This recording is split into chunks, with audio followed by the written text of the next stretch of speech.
वाली महारानी को मेरा अभिवादन। क्या बात है सीते, मुझसे कोई भूल हुई?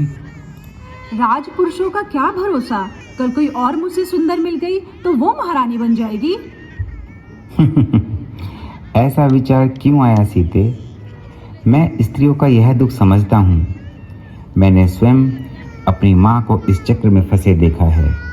सोत का डंक हर नारी के लिए विष के समान होता है। तुम नहीं जानती सीते कि मैंने बहुत पहले ही यह व्रत लिया था कि मेरी एक ही पत्नी होगी। संसार की कोई भी नारी मेरा यह व्रत भंग नहीं कर सकती। मेरे जीवन में एक ही स्त्री है और वो हो तुम। स्वामी, मैं भी प्रण करती हूँ कि सुख हो या दुख, मैं सदैव आपके साथ ही रहूंगी। अब तो अभिवादन स्वीकार करो महारानी।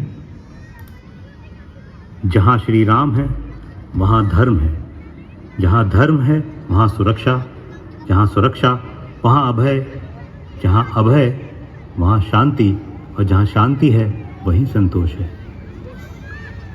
जहाँ संतोषी आत्माएं रहती हैं उस नगरी का नाम है अयोध्या। जहाँ के सभी निवासी श्री राम के राज्याभिषेक के समाचार से अत्यंत प्रसन्न थे। परंतु जीवन इतना ही सरल होता तो जीवन चक्र क्यों कहलाता। सौभाग्य बीत चुका था और दुर्भाग्य ने अयोध्या के राजभवनों में करवटें लेनी शुरू कर दी थी। रानी कैकेयी राम के राज्याभिषेक के समाचार से अत्यंत प्रसन्न थी, पर उसकी दासी मंथरा, जो कि देवताओं की योजना का पात्र थी, उसने इस निर्णय पर अपनी आपत्ति जताई। मंथरा और कैकेयी का संवाद। मंथरा, तू तो पुनः हार गई। हंसले रानी, जी भर के हंसले।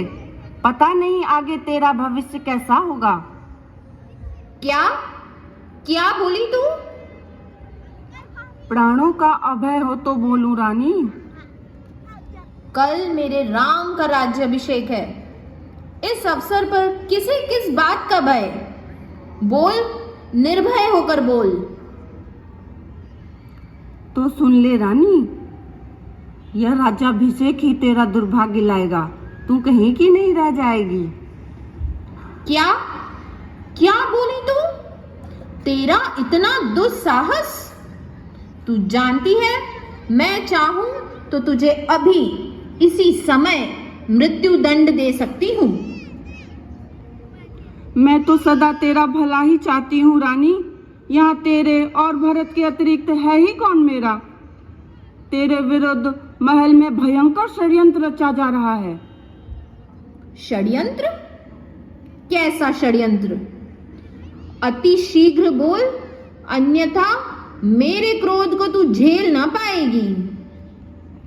राम के राजा बनते ही कौशल्या और सुमित्रा तुझसे गिन गिन कर बदले लेंगे। वह दोनों महारानियां राजा के प्रति तेरे अटूट प्रेम से जलती जो हैं। नहीं नहीं, मेरा राम मेरे साथ ऐसा कतई नहीं होने देगा। वह मुझसे अत्यंत प्रेम करता है।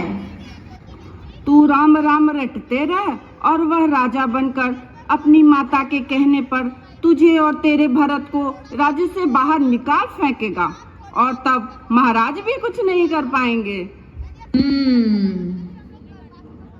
तुझे समरासुर युद्ध का स्मरण है ना रानी?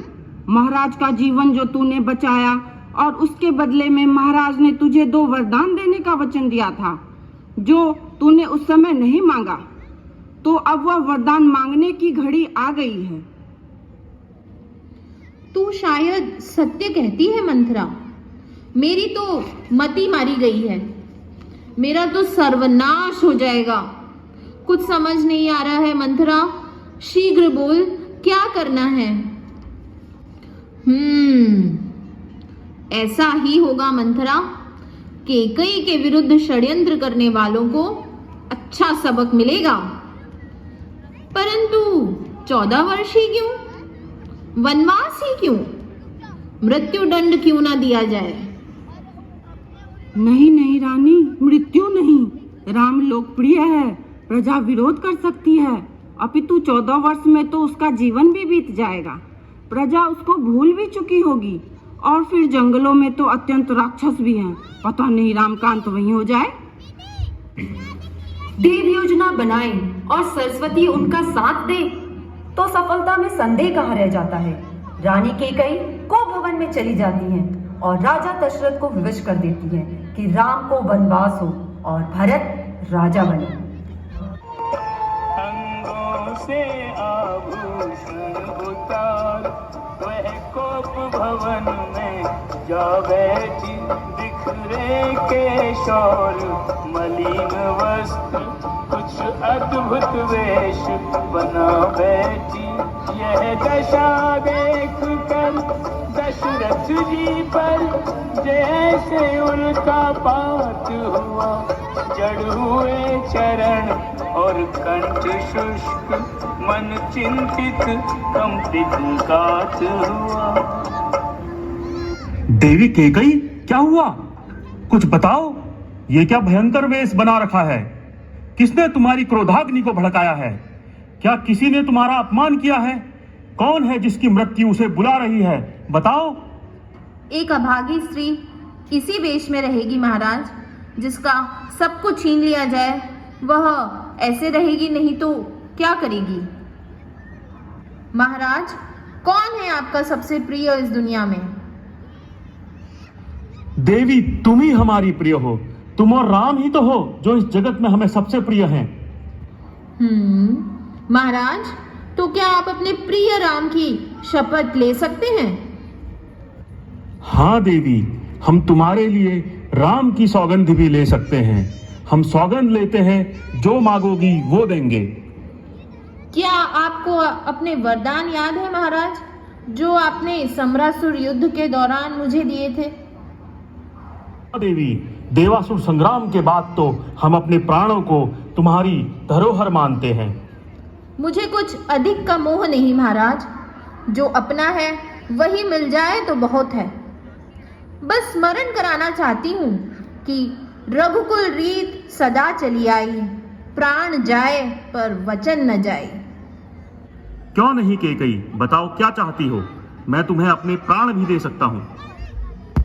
तो सुनिए महाराज, मेरा पहला वरदान है कि मैं चाहती हूँ कि आप हमारे पुत्र भरत का राज्याभिषेक करें, उसे अयोध्या का राजा बनाएं। नहीं कैकेयी, मैं राम को राजा घोषित कर चुका हूँ। अब ऐसा विचार क्यों? क्या यह राम के साथ अनुचित न होगा? मेरा दूसरा वरदान तो सुन लीजिए महाराज। राम को 14 वर्ष का वनवास दीजिए। वह मुनि वेश में रहे, वन में रहे, वह किसी भी नगर में जाना उसका वर्जित हो। क्या क्या भरत को मैं राज्य अभी भी दे दूं, पर राम को वन क्यों? नहीं कैकेयी, बिल्कुल नहीं। तू मेरा मस्तक मांग ले, पर यह वरदान न मांग। मैं अयोध्या वासियों और राम को क्या मुंह दिखाऊंगा?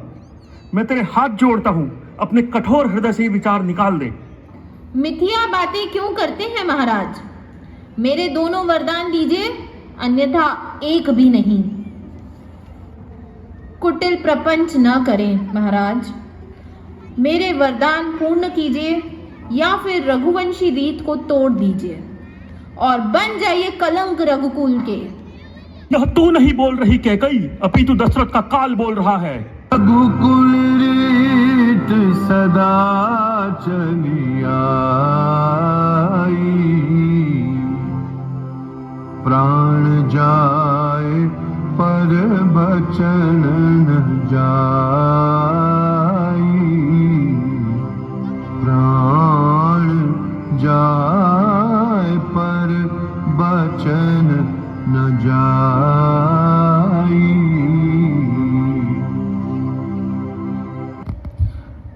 माँ, पिता के वचनों की रक्षा करनी है, मुझे अनुमति दें।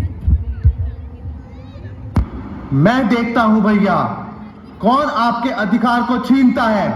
मैं भरत का वध कर दूंगा, पिता से मुख आए तो उनका भी। शांत रहो लक्ष्मण। अधर्म और पाप से युक्त राज्य का मैं लोभी नहीं हूँ। मेरी यात्रा की व्यवस्था की जाए, यह मेरी आज्ञा है। जो आज्ञा भैया। मैं भी बन जाऊंगी आपके साथ। मैंने हर स्थिति में आपके साथ रहने की प्रतिज्ञा की है। किंतु सीते, यदि मेरी प्रतिज्ञा टूटी तो वह मृत्यु कारक होगी। भैया भैया, मैं भी चलूंगा आपके साथ। मार्ग में आपकी सेवा कौन करेगा? आप जाइए स्वामी, आपका कर्तव्य सर्वप्रिय है। मैं आपकी राह देखूंगी।